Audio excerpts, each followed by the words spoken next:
ফাঁসি চাই, ফাঁসি চাই, ফাঁসি চাই, ফাঁসি চাই।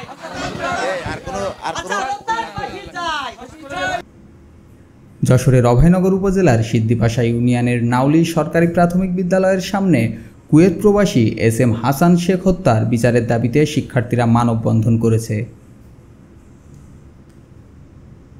রোববার সকালে DINGS মাধ্যমিক বিদ্যালয়ের আয়োজনে ঘণ্টাব্যাপী এই কর্মসূচিতে স্থানীয় 3টি বিদ্যালয়ের শত শত শিক্ষার্থী অংশ নেন। মানববন্ধনে বক্তব্য দেন শিক্ষা প্রতিষ্ঠানের শিক্ষক, পরিচালনা কমিটির সদস্য ও নিহতদের পরিবারের সদস্যরা। তারা দ্রুত সময়ের মধ্যে গ্রেপ্তারকৃত আসামিদের ফাঁসির দাবি জানান।